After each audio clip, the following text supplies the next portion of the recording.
Hey, folks, sorry about the slight delay. That is 100% my fault and not theirs.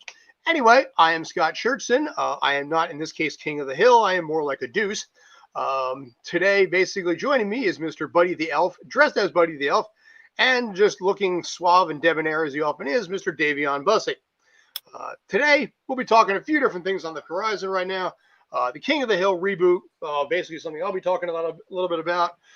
Today, also, San Diego Comic-Con. Buddy the Elf will give a direct recap of San Diego Comic-Con as press person and all the things he dealt with, including a curious interaction that he had with Mr. Peter Dinklage. And Dave will be talking about a new series that had just come out. We're going to talk about that a little bit. But before we get into any of that, how are you, gentlemen? I'm here. I'm fantastic. I finally got sleep this last weekend, and we're good now. Mazel tov. Listen, honestly, in your case right now, you're young. You can get away with 6-7 minutes of sleep, at night, and you're fine. Yeah, I just need a full 40 minutes. There you go. Yes, I have this weird dot in my head. This came from the child that headbutted me earlier. I work with autistic kids, and one of them has shown signs of aggression, and he just went, what, bam? But I don't believe I got a concussion this time around, but I had this nice little dot in the middle of my forehead. So, anyway, gentlemen, do you want to start off with San Diego Comic-Con, or do you want to start with something different? We can start with, if you want to do King of the Hill, because that's the show title. I mean, it's up to you. Yeah, we'll start with San Diego Comic-Con. I think that's okay. Yeah, so San Diego Comic-Con. So I got to go to California for the first time ever. I was gone from Monday to Monday, and it's insane how fast it went. It was like it literally felt like I only had 24 hours because it just went super fast. I had things every day. We got to be on The Voice, so look out for me in March of next year. In the first 3 episodes, you may see me. We were on Reba's new show. Season 2, episode 4, you may hear my voice because that's what they did. They had the audience do the laugh track and like the wow and stuff like that. Mm-hmm. So that was a pretty cool experience. Then we went to San Diego Comic-Con.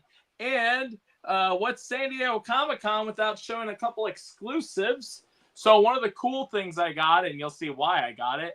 So this year, Saturday morning, Cards did a Tigger exclusive card. Oh. And I wonder why I would have got this. Now, what's cool is the card that I pulled is limited to 200.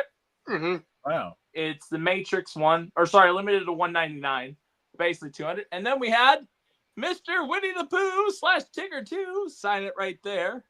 Nice. And so that was one of the cool things that I got. So that was really cool. They had the cards for sale for $30, and it was a San Diego Comic-Con exclusive. So that was really awesome. One of the other things that we got to do at the con, and I picked this book up at the con, and we only got one half of the party signed it, but hopefully we'll get the other party a different time. But we got to do I bought the comic Archie Meets Jay and Silent Bob, and I'm going to let you know one thing. This is not a kid's book. This is an adult. I mean, for like a random kid, does not need to be reading this. I went to the read through with Kevin Smith, and I actually got to be on stage. I read the part of Jughead Jones. Nice. And it was cool as he had a ticketed event that was sold in advance, and he was casting different people to play the different characters. And what's cool is, and Scott probably recognized one of the pictures that we posted. Your friend was there and didn't realize it, or I would have mentioned your name, but Brett Azar was there. Oh, really? Brett was there? I posted it on the Instagram. That's who's in the one picture. He was reading as Pops, and it kept dawning on me because he was doing his Arnold. And I was like, man, that's so good. I remember there's another guy that does Arnold so good. And he looked a little different than when I met him at Rhode Island. And then it clicked on me. I'm like, that's Brett Azar. And then I asked him when we were done, I was like, you're Brett, right? He said, yeah. I was like, we met. And he was like, oh, I remember. Because I wasn't Buddy when I met him. The one day I wasn't Buddy, I met him as Kristoff from Frozen. And so it was just funny. But yeah, so we got Jay stayed and signed everybody's stuff. I wasn't able to get Kevin this time. And then it was signed by the cover artist, Dan Parent, that was at the con. And so that was a pretty cool getting to see Jay and being on stage with him. Another cool exclusive that we got is they did a Magic the Gathering event, which really shocked me because this set does not come out until September. But they showed us, the cards are up there, so I can't show it, but I'm going to show the comic book I at least got. So if you told them you wanted to learn how to play Magic the Gathering, because there was a line you could skip and not learn how to play, you didn't get this exclusive Magic the Gathering Amazing Spider-Man #1 variant. And what's cool is I was given I've got 4 or 3 different packs of the new cards that don't come out until September. So I thought that was pretty cool that I've already got to play with some of the Spider-Man cards for Magic the Gathering. And then one last thing we'll show real quick. We had another thing I had Jim sign is Jim was a Magic the Gathering card at one time. His character from Boulder Gate. He was mint. So that was cool. We had him sign that. And then we had I brought this little book for the people I meet in LA / San Diego. And so we got different people.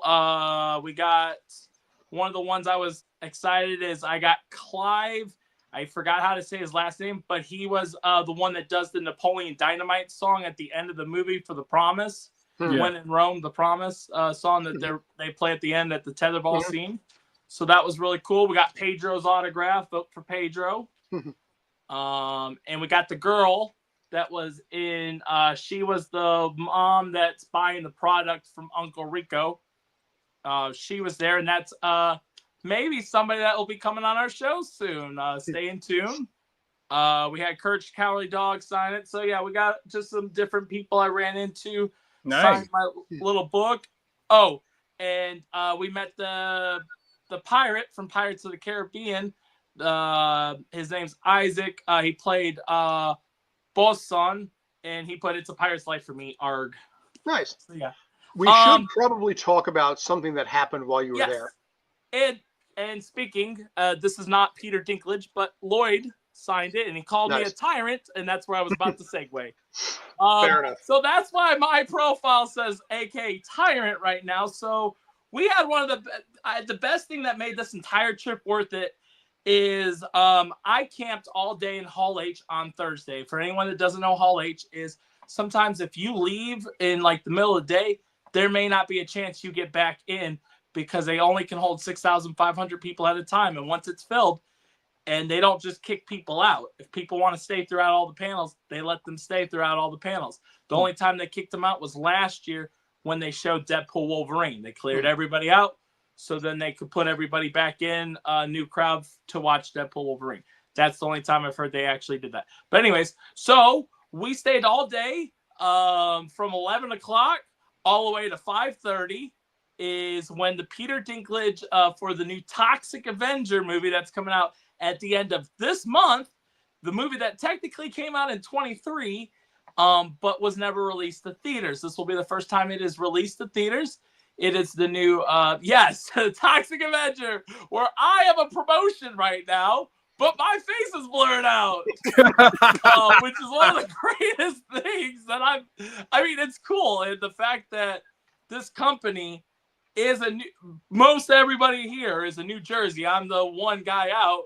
So to get to represent New Jersey, it's pretty cool.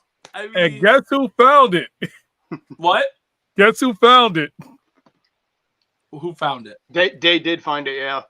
Oh, okay. I was gonna say I know a lot of people tagged me in it.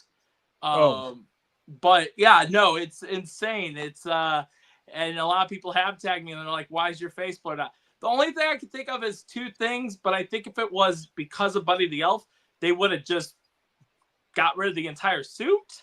The other thing is we didn't technically sign our rights for them to use me for promotion. So I don't know. The suit might be trademarked too. Well, wouldn't they covered the suit then? Not just my face. They would. Maybe they could have gotten away with it. That's a possibility as well. Yeah. So, but anyways, So I got blurred out, but that's okay because you still know it's me because you can hear my voice and it's my likeness. So, oh, ooh, do we have sound? Are we playing? Don't think I can get it. Okay, that's fine. You don't have to. Yeah, that's okay. Yes, he keeps remuting itself. Yeah. Okay, that's fine. But the cartoon or read any of the comics to prepare for your character? Are we talking about Toxic Avenger? Okay.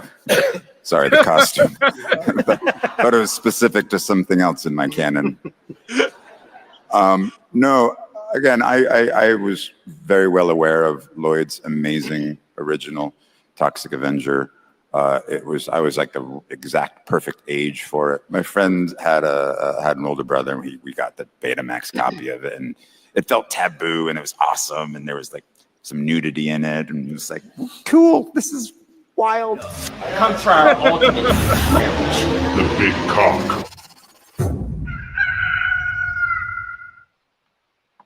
Toxic Anyways, Avenger, that's the promotion. ladies and gentlemen. That's the promotion I'm in. And where the whole tyrant thing, make a long story short about the tyrant thing, is somebody beforehand was naming all the different things he was. He was like, they were naming like him from Game of Thrones, and they called him a tyrant. And like 3 minutes later, it processed that they called him a tyrant, and he says out loud, when was I a tyrant? And somebody said elf, and then he went on this whole thing. And then just so happened, about 5 minutes later, that's when I got to ask my question, and he goes, speaking of a tyrant, and the face reveal on me, everybody went absolutely crazy. There's a video on my TikTok. If you go look up Buddy the Elf or Batpool_97_recovery to live, but you should be able to just find it under Buddy the Elf. Go to users. But anyways, there's a full-on video of the whole with my actual face because I did film it, and a lot of my friends filmed it and sent it over to me, so that was awesome. But the cool thing about this moment, and even Lloyd actually himself, he's like, you were one of the highlights of the panel because of how the audience reacted and stuff. And it was just crazy as after this moment, about 100 people throughout the weekend came up to me and said, tyrant. And then I started telling them, call me tyrant one more time. Everybody. So it was cool. And the weirdest part is I went to do karaoke that night. Guy was scrolling on his TikTok, and somebody posted a video of me, and it was on his For You page. And he looks at the phone, looks at me, looks at the phone, and goes, is this you? I'm like, that is me. So that was cool. So, yeah, so we had an epic moment with the legendary Peter Dinklage. I got a selfie with him after the event. He said he loved the outfit. Then another legendary moment that happened at San Diego Comic-Con is I spent the night on Saturday night and got to be the first ones in Hall H on Sunday for George Lucas. Got to see George Lucas from a distance, and Queen Latifah, she noticed me, so that was pretty cool. And so, yeah. So, make a long story short, if you can go to San Diego Comic-Con next year, I highly suggest it. It's literally, now I know why they say it's the world's best convention. And yeah, it was literally so much fun. And so much walking, but so much fun. So, and I suggest the vacation, you need a vacation from a vacation when you come back. Don't go straight to work because that was hard on my body. That's why I slept all this weekend. And now I feel great. So, awesome. So yeah, San Diego. And this is coming from a tyrant. Yes, aka tyrant. Yes, that's me. But yeah, so one of the best cons. And I want to give a huge shout out to Scott because of Stream Punk. Everything all happened where this all, without Stream Punk, I wouldn't have met Jim. Without Jim, my accommodations wouldn't have been covered. I mean, it all's about a series of different events that helped my dreams come true. And shout out to Bill Morrison because he's the one that got me the free pass. So got to give credit where credit due there too. So thank you, Jim Cummings. Thank you, Bill Morrison. And thank you, Stream Punk Entertainment, for making my dreams come true. So There you go. Now I got to go to San Diego because I've never been to San Diego Comic. I call it promotion convention. It's literally a big promotion convention. It's right by the water, too. If you do go next year, I can give you tips that'll help you or when you do get to go, I've got tips that can help people now that I know what to not do for next year. Okay. Well, I got free housing, so I got that taken care of. I wouldn't mind actually. I would have free housing in San Diego, so I take care of that problem. Ooh. Oh, wow. My wife's cousin lives out there. Oh. I've been. Well, then let's all go to San Diego Comic-Con next year. But yeah, I always want to go to Petco Park. I know it's right there. I have been to that convention center before, actually. So. Oh wow! And I will say, even if you don't have a ticket, there are plenty of stuff to do that makes you feel like you're there because there's a lot of outside activation stuff that you can do. Like the Magic the Gathering thing, I didn't have to be an attendee. That was something that a link was like released like a couple days before the con. I signed up and that was outside of the con. There's a lot of stuff to do that you don't have to have a ticket. So you feel like you're at the con, even if you don't actually physically go in the building. So nice. So just so you know, there's plenty to do in San Diego that week. Like the Kevin Smith thing. That was at Goodnight John Boys, which is a reference to the Waltons. That's where all his stuff was featured. That was an offsite activation thing. So all right. Also, basically, you can play volleyball on the beach in December. I have seen because it's warm enough. It's warm enough. You can do winter volleyball. That's awesome. Yeah. And that's one thing I love too. It was 76 degrees all week, and it was 96 here in Arkansas. So it was at Pacific Coast water. Yeah. So that was the nice thing. Yeah, San Diego is really, really sweet, and honestly, well. Between probably with the Snapdragons and soccer, I'm sure I can get us covered over there too. But yeah, no. As far as San Diego, it is a nice, borderline suburban city. I almost liken it to like Montclair, New Jersey, or like Ridgewood. Yeah, it's not a major city because once you leave New Jersey and New York, everything's kind of suburban by comparison. So is San Diego.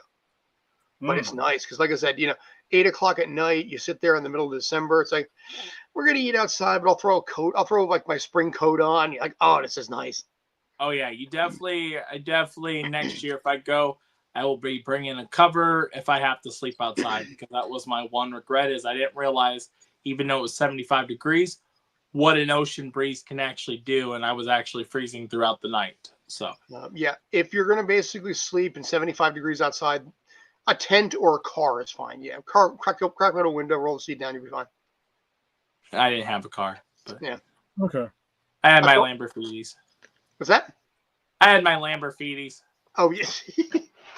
Yeah, you drive that Pinto of yours. Yeah, my 1997 edition. There you go. Where are we going with this? We're not going. We left, dude. Yeah, we're going to King. We're going to, I think, King of the Hills, or are we going today? Yeah, we'll go to King of the Hill, I guess. Yeah. So yeah, it's weird. We're going to talk a little King of the Hill. Like I said, this is going to. Oops, wrong one. This is going to be a spoiler-free review right up front. So out of respect, I'm not going to go into details too much. I mean, I'll dive into a little bit of like the first episode at this point, just to kind of get things caught up a little bit. It's weirdly enough probably the most anticipated reboot of a show pretty much nobody ever watched in the first place. Is it a reboot or is it a continuation? It's a continuation sequel, but it's also a reboot kind of at the same time. It pushes the storyline ahead 8 years. Okay. So at this point, Hank has just gotten back from Saudi Arabia, which by his definition was more Texas than Texas because it was a very Americanized town in Saudi Arabia. They spent some time over there and then comes back to Arlen, Texas to start up basically his life again and starts the series anew. I honestly did not think it was that bad. And like I said, I'm not going to go into specifics and details on it. It pushes ahead 8 years. Like I said, you can really tell in the middle with Bobby, Bobby's now 21 years old. Bobby, who was always this weird, quirky character from the original series, that's not Purse. I don't know you. At this point, He's a chef. He owns a restaurant, and in his first episode, he gets laid. And it's like, wow, that's Bobby Hill. Now I do have Oh, a question. no more. Wait, no. I'm sorry. Go ahead, Rob. Sorry, I was going to ask a question because now what you just told me, is that the reason why they look more tanner than Bobby is because they've been overseas? I think it's more Bobby has always been a little bit more light-skinned anyway. Because But there's no, I been... think- yeah. Sorry. No, I was going to say, Saudi Arabia and Texas are probably pretty similar in that regard. But, I mean, he was always a little more light-skinned even in the original series. Because the reason why I asked that is because ever since this picture, people been conspiratizing that Bobby is not their kid. Yes. Because of how toned he is compared to them. That's correct. That actually has been brought up a few times, that it is not his kid. There's kind of a picture of him right there. Yeah. So, Yeah. I mean, even back then, but yeah, so there's been theories ever since, I guess it's more noticeable now that they're like, they're not the parents. Yeah. I mean, but she is. Peggy's the parent. But it has been Okay. established on several occasions that Hank Hill has a very narrow urethra, something that is very quickly established in the first episode of this series as well, where it's told right up front as he's trying to pee on an airplane, and it is taking a really long time on the entire flight because it's coming out basically like one drop at a time.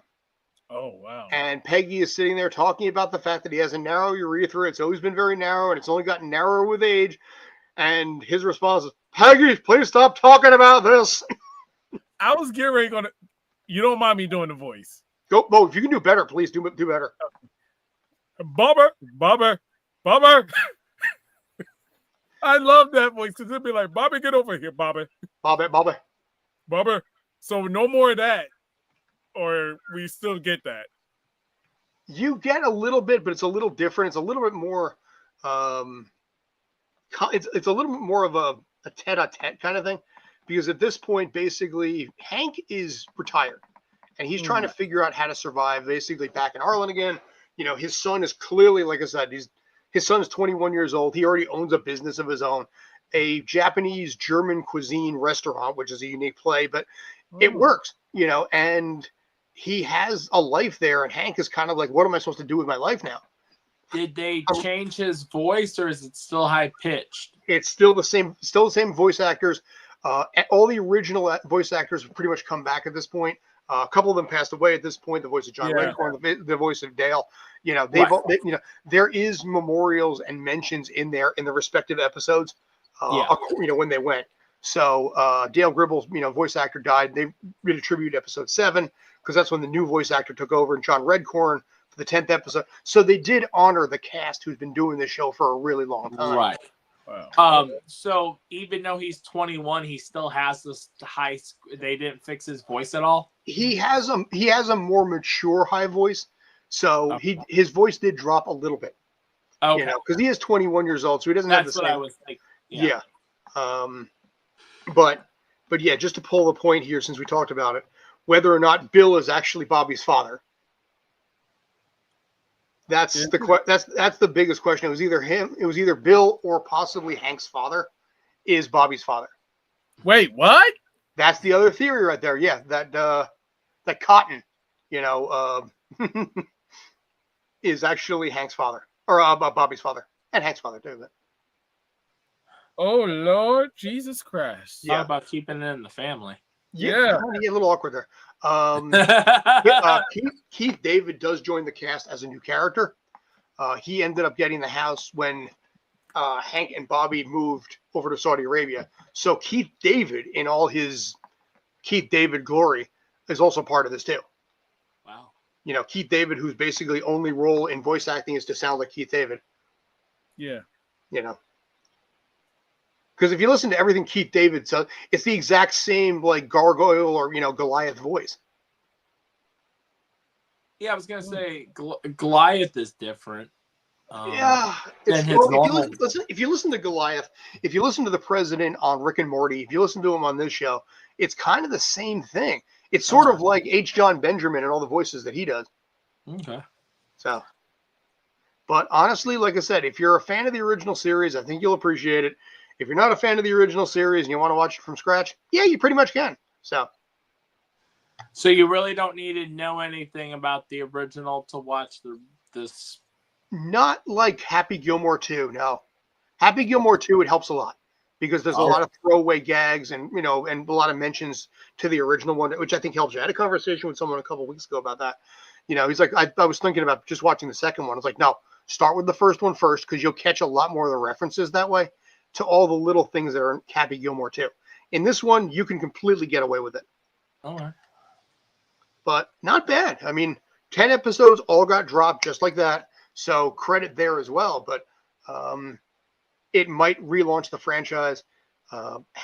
Mike Judge, it does the same thing he does where he just kind of like sticks to storyline and doesn't focus on like politics or current events much. Just kind of just does his regular thing. And I think it works. So good. So, but that's all I have to say about that. But yeah, like I said, it's a little more. It's nice to see Bobby more confident though, because he was always just kind of just a little off, and now it's like, okay, he's a chef. He's got his life together. Like I said, he knocked boots in the first episode in a one-night stand, and it's like, wow, that's Bobby, dude. It's like it's like, she was like, yeah, this is just be a one-time thing between us, and he's like, okay, hey. So now, is that his first time? No, I don't believe it was. He does run into someone that from the original series, a girl named Connie from the original series. Oh so yeah, they might be building something in that direction where the two of them get together because he left the campus that she was at, and Connie was leaving, basically seeing it quote unquote friend, which means that she was probably doing a walk of shame of her own. Right. But honestly, like I said, it's not that bad. No. So. Also, speaking of one quick thing, I know we're about to talk about Days thing. So, did you enjoy? I haven't seen it, but did you enjoy the Happy Gilmore 2 sequel? Yeah. Yes. Wow. Yes. Too. Go ahead, Dave. You've been quiet this whole time. I'll concede to you 100%. No, but watching Happy Gilmore 2 brought a lot of member berries, and it had a really good story. Yes. I was intrigued, even though one of the wrestlers that me and him have clashes was in it. I still respect him. And his don't be talking. No, don't you dare. What are you pointing at me for? I didn't say anything. Mick Foley. No, not Mick Foley. Okay. This is a wrestler from an AEW. Okay. That's okay. So I will say I give you mad props, MJF, for your performance in Happy Gilmore too. But it never changed the fact that you disrespect me in front of the New York Comic-Con and try to get tough with me. So if I see you, I'll give you a handshake, but I should give you a low blow at the end too. And then watch what his security does to you. Jay just got that. Jay just got serious. Yeah, I know. It's a good thing that wrestler doesn't watch his day off here.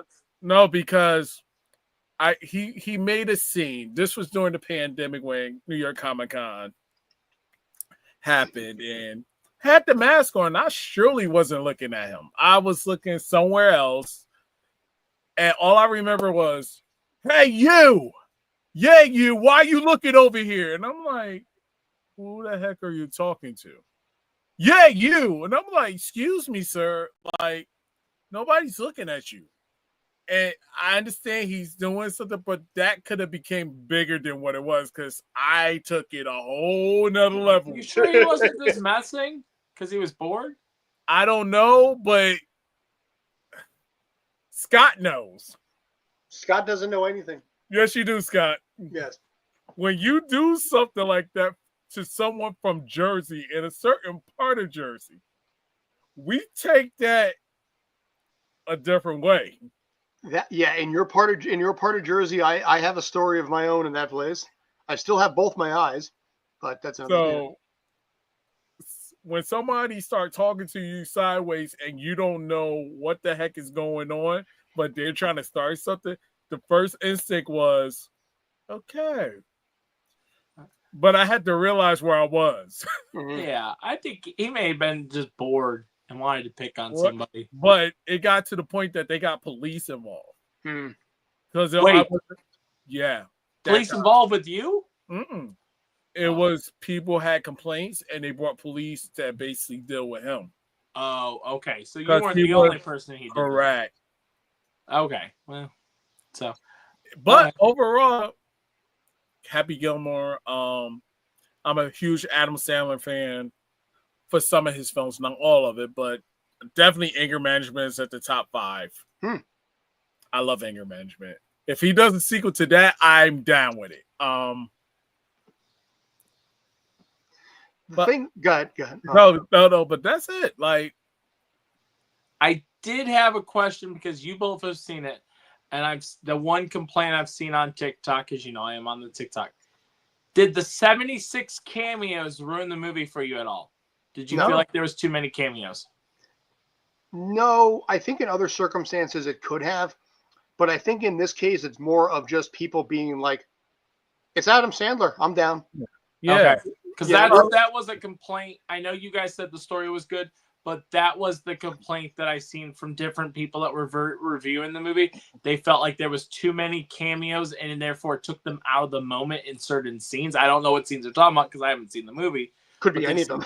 The amount of cameos was overwhelming and took them out of the moment. But that was just a review. What helped me was I probably only recognized maybe 30 to 50% of the cameos anyway. Okay. So a lot of them, I probably, like the golfers one, I didn't recognize. Eminem, I could tell he looked familiar, I couldn't tell it was Eminem in her. But like Haley Joel Osment, I mean, he was a main cast member, which is great. I'm really happy for that. But a lot of the cameos, like I said, I really didn't. I mean, there's a lot of the golfers. I recognized a couple here and there. Some of the YouTubers. I mean, Hot Ones was in it for a brief second. That's okay. But to me, it didn't bother me much. Okay. What I think was nice also, and I mentioned this to Mitch, I mentioned it to Kyle as well, is they brought back a lot of the actors from the first movie, who wanted to be interested. But not just that, they also brought back posthumously a lot of the other actors as well. So Carl Weathers, Bob Barker, Joe Flaherty, the guy who was Jackass. They brought them back in as well, which means that their estates now get residuals on this movie per Netflix contract. Yeah. Wait, how did they brought back the actual actor? Like, did they film scenes beforehand? No, they did a CGI. CGI. Yeah.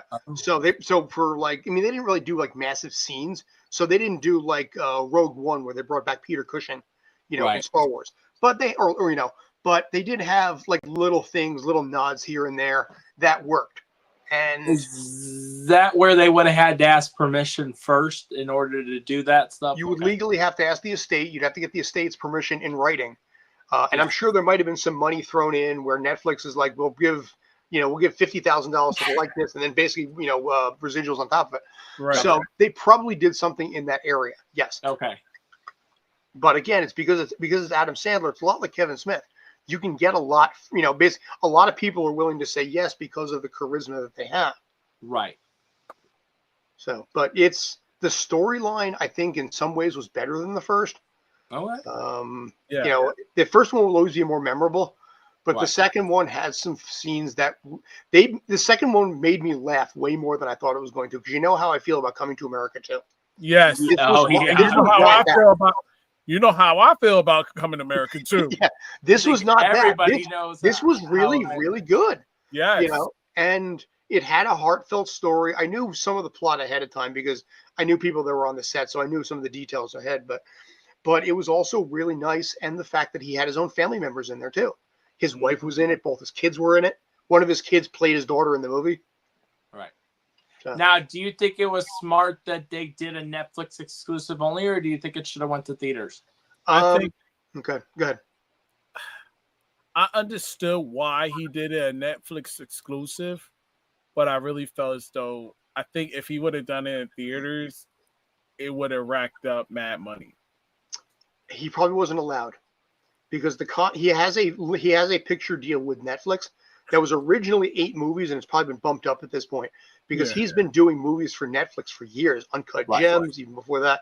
So he has a deal in place, where he works pretty much exclusively with Netflix now. So if they want to put it in theaters, they can. They should have. Maybe, but honestly, it was a fun little thing on a Friday morning. Just sat there and watched it. And then I went over to that thing in Kearney for Premier League and all that. So it was a nice little morning, eat some crap, watch something. And it's like, this is actually pretty damn good. Yeah. So, yeah, no, I'm curious to see what happens with Wedding Singers.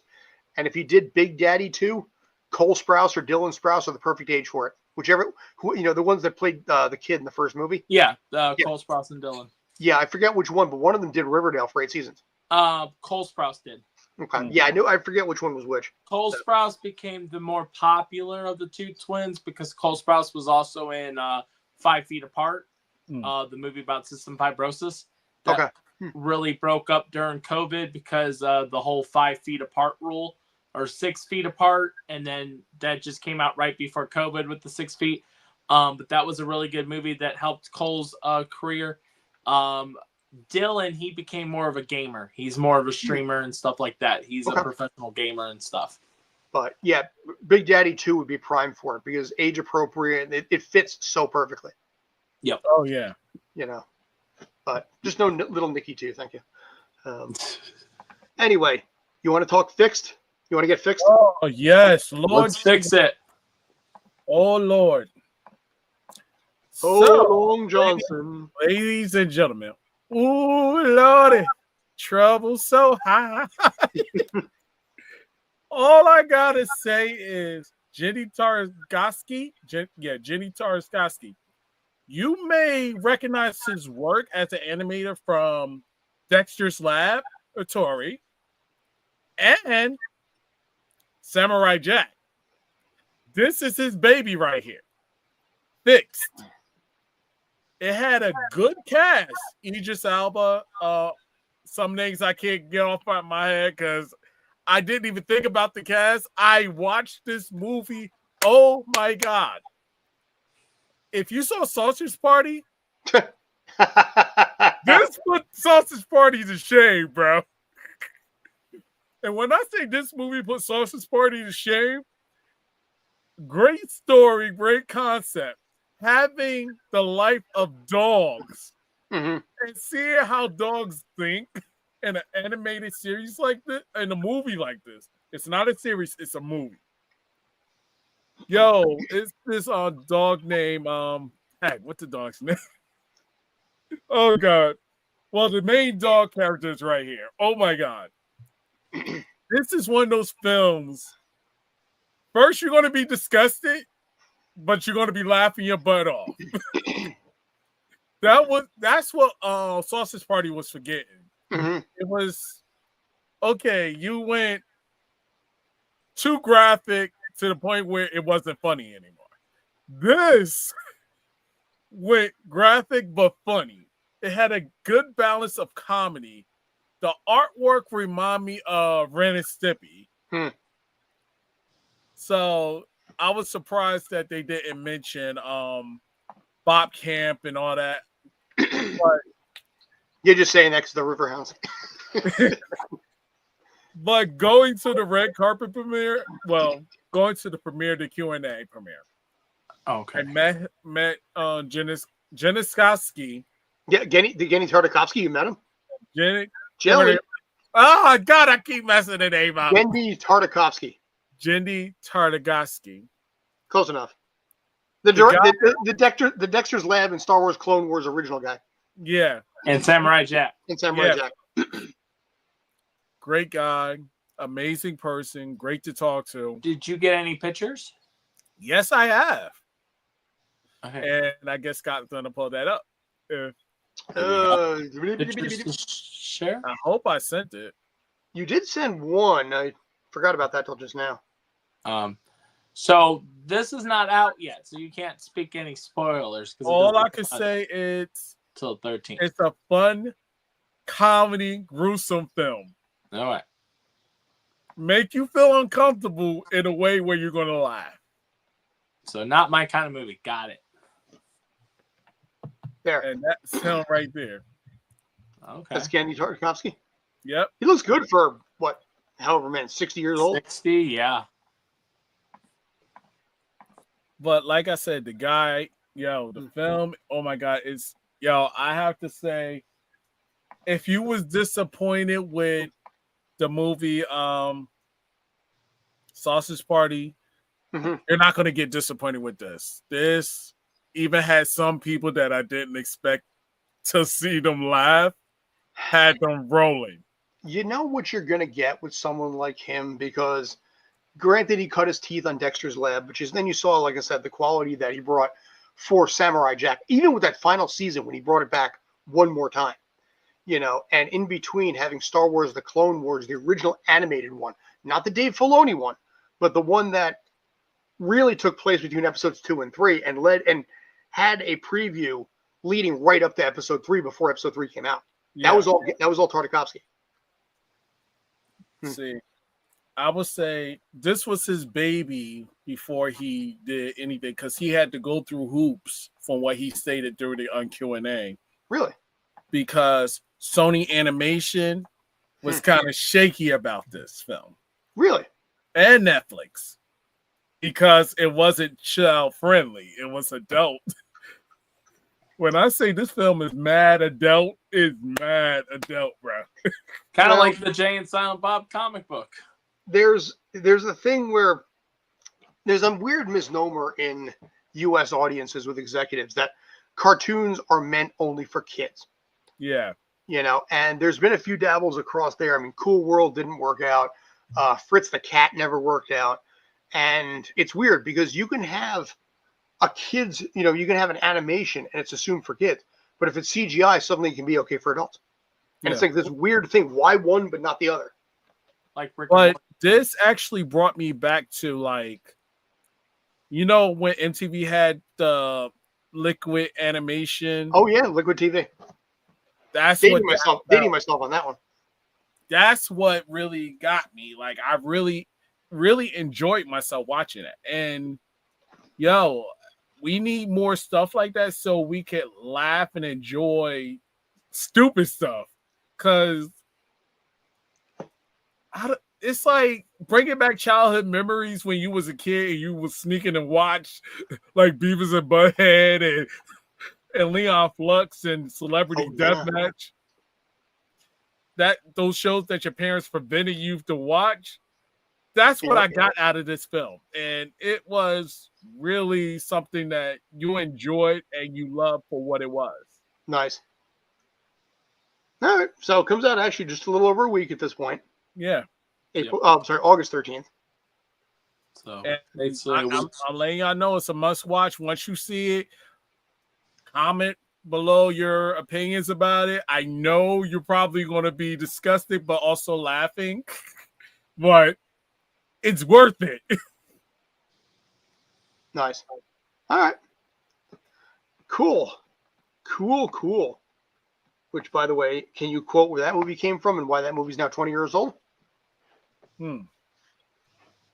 That's not today in movie history. That just happened to be something I just happened to randomly think about.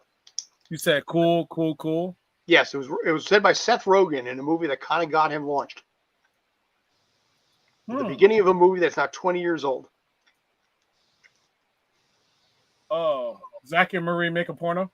Nope, you're close though. That's actually you're about 3 years too late with that one. The movie basically, if you timed it out being 20 years old, would center around a character who would most definitely be 60 now, 20 years later. What movie that had? His character was 40 back in 2005. Not super bad. Nope. That's 2007. Oh. That's right. Seth Rogen was in that as a cop. Yeah. But yes. Nope. 2005. It was the starring vehicle of a guy who had a TV show alongside Julia Louis-Dreyfus that failed epically. He got his start from The Daily Show and eventually ended up on The Office. Now 40-year-old version. There you go. Oh, snap. That's where that line. That's where that line came from. Cool.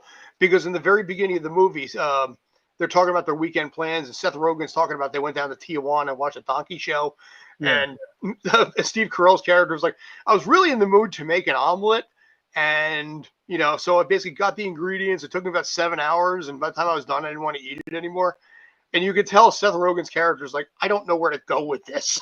The dude spent the entire Saturday trying to make an omelet. He's like, cool.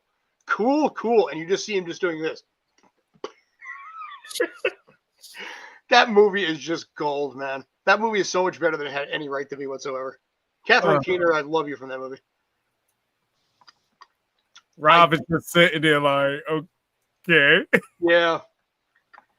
How about this? Want to do a today movie history instead? Of course. Okay. We'll do today in movie history. We'll do a little box office. So, today in movie history, we had a movie that came out in history. This movie actually was a $78 million budget. It made $695 million on this. It basically was a movie that helped launch the career of Randy Marsh on South Park as a singer. But he was upset about the fact that the studios just do whatever they want with it. Let's see. What else can I say about this? How old is it? You were old enough. You were old enough to remember this movie. Wedding Singer? No. Okay. No, he wasn't even. I don't think he was even alive for Wedding Singer. 1997, I think. Okay, so that's when I was born. It has a cast member in there who was in Marvel movies. It has a cast member who almost was in Marvel movies. Was also in Expendables 2. It had a white man who cannot jump. It had Jack Bauer's real life father. Let's see. It spawned a few sequels that actually did really, really well as well. Yeah.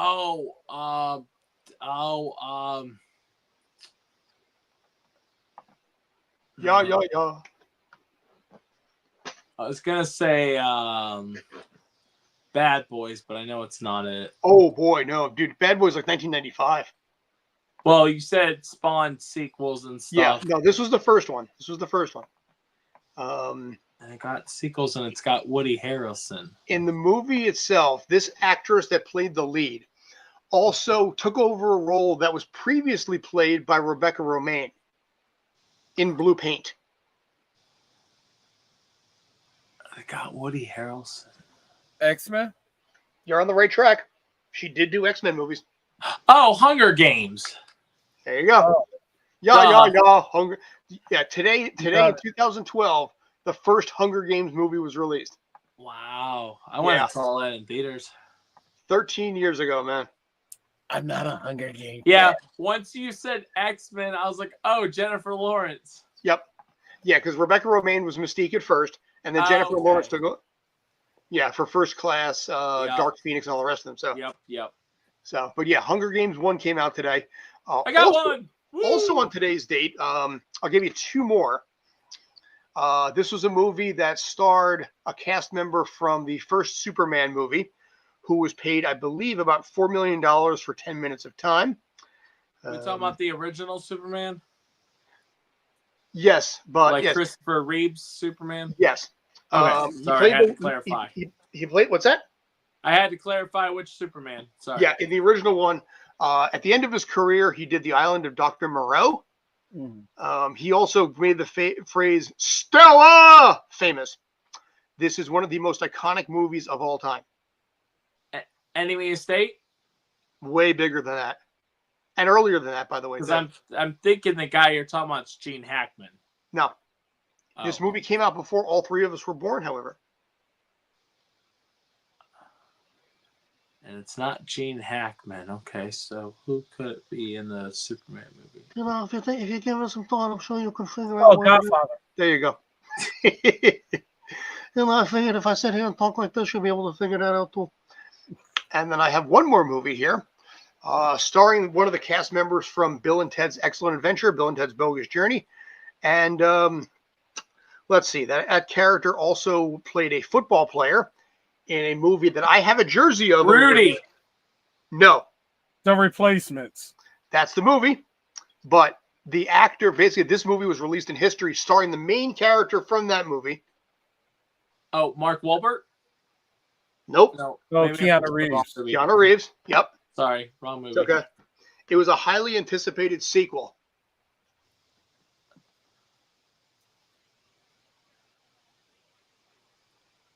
It was probably one of the most highly anticipated sequels of all time, and definitely the 21st century. John Wick 2? Matrix Reloaded. Say again? Matrix Reloaded. No. John Wick 2? Closer. John Wick 3? Closer. John Wick 4? There you go. Hey, what? John Wick 4 apparently came out today, too. Well, you said sequel. I didn't know you meant like. Actually, Yeah. no. You know what? Okay, hang on a sec. I might have been off on that one. Oh, well. If I was, I was. Yeah, apparently the information I had was incorrect. I apologize, but yeah, that was John Wick 4. Sorry about that. That was on me, but at least I had fun with that one. You know. Yeah, I had fun. He's like, closer. John Wick 3, closer. Well, let's see. Do we pull up another movie here? There was a movie that came out the other day that I was going to put things in the chat, but I forgot what movie it was, but it was a good one. Well, we could probably deep dive into this, actually. Maybe we'll close it out on this one. I think we're closing it Because out. there was also, I know we're about to. Yeah, I did want to talk about this, so I'm so excited you brought this up. I love how the new Fantastic Four movie, which is, where is that in the box office? Oh, wait, that's different than when I saw. Oh, okay. Wow. No, that's good. Compared to Captain America Brave New World. And Hold on. Compared to Captain America Brave New World, that's the entire box office. This is Fantastic Four in 2 weekends. By next weekend, it passes Captain America with no problem. Probably should. And Thunderbolts, too, yeah. Yeah. So I'm not worried about that. I think it will pass Superman. Because the only difference is Superman has a week on it. Oh, wow. Final Destination Bloodline. Wow. Yeah. But Sinners. the good thing is Fantastic Four will make cash. Karate Kid's Legend is mid. Yeah, that trash. Smurfs didn't do crap either. But didn't it have a low budget? Smurfs? No, it was pretty high. It was like 90 million. But it just came out. Didn't Smurfs just come out? Yeah, but nobody cared about it, so. Yeah. But it just came out like this weekend, right? Yeah, nobody cared about. No, not this weekend. No, a couple weeks ago. A couple of weeks ago. Maybe Nobody right cared before about it. San Diego. Came out July 18th. 18th, so 2 weeks ago. Okay. Nobody cared about it. Yeah. Yeah. Because it had competition, and a lot of competition. Wait, Megan already came out? Yeah. That did not do good. Naked Because Guns. it wasn't a horror movie. It was more of a action than a horror movie. That made trash. Naked Gun's not doing so great either. $42 million budget, by the way. Yeah. What did? Naked Gun. But it came out last week though. Right, it just came out. I heard it was good. A lot of people have liked it, but like it doesn't hold to the originals. And it's very short. Yeah, it's like 82 minutes. There we go. Yeah. It's like less than an hour and a half. Sickander only pulled in $3 million. I'm not even sure what Sickander is. But... Okay, so the most anticipated movies that's coming out, ladies and gentlemen. The movies I'm really anticipating on seeing is the Predator film. Badlands. Predator Badlands. We're talking about coming out this month, or are we talking about in general? In general, it's coming out this year. Yeah. Okay. And Mortal Kombat 2. And Five Nights at Freddy's too. Yeah. So what I can tell you, it was so funny. I was live on TikTok earlier, and Ryan popped in my live, so I got to talk to, or not. He didn't actually join, but he was in the comments, and I was telling him I remember his number one complaint about the Five Nights at Freddy movie for the first one is it was not scary. This one. It was not scary. I even seen it and it wasn't scary. The first one wasn't scary, but it was just good enough to basically intrigue you, see how they but that was his number one complaint, is he said it wasn't scary. This next one, they turn it up a lot. There is a lot more and however you say the word, animatronics in this one. What you see in the trailer, that's not all of them. There's way more. We got to see, I can't speak of it, but I got to see exclusive footage at San Diego Comic-Con of the movie, so that was cool. The only thing I didn't care for the panel for San Diego Comic-Con is the fact that Matthew Lillard did a video and gave a spoiler for the third one. He said he talked about offing a certain character if they make a third one. Which I guess that's predictable, but don't kill off Matt Pat. That's not who it is, but no, it was really cool being at the Five Nights at Freddy's panel and getting to Skeet Ulrich is in the second one. They brought him on stage and stuff, and I think the main reason why he's in this movie is because of Matthew Lillard, which I think is cool. Nice. Good. But yeah, that one I'm excited for. And then the new Toxic Avenger movie comes out at the end of this month. Yeah. I'm going to be in Japan, so. Are you not excited, Day? Are you going to go watch it? I'm going to definitely try, because there's been movies I haven't got the chance to see because Scott knows, but I haven't got the chance to see. But life, the universe, and everything. Okay, that's fair. He's getting into fights with wrestlers, man. I see. Because he's underground tournaments, man. You got to have to find a new hobby, dude. You sit there every time. It's like, that's my purse. I don't know you. That's my purse. I don't know you. I am curious because I don't think that's one thing we talked in Cash or Trash. I don't think we talked about the Toxic Avenger movie, or maybe we did. Do we have a budget for that movie by chance? Or no, that's right. It's $200 million. Never mind. Yeah. It's $200 million. Good. I'm glad I can help that. Do we think that it's going to reach $400 million?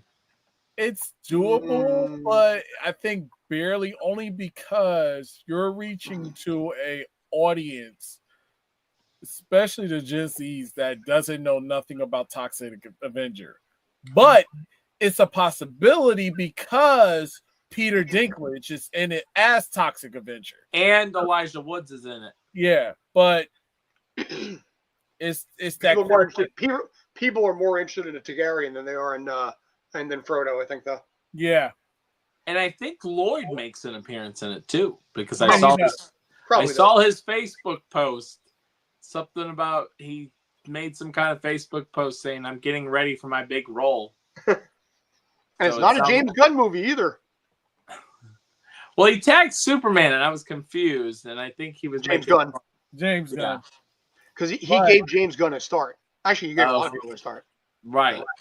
But 4 or 3 movies that's coming out that you must see: Toxic Avenger, Mortal Kombat 2. I'm definitely seeing that. Predator, The Badland, and Five Nights at Freddy. And one that I'm excited for that Dave can give no craps for, but we're going to define gravity with Wicked Part 2 comes out in November. And that note, I'm Dayveonne. That's Ryan. I mean, Rob. And that's Scott. And we're Tales from the Film Set. And we're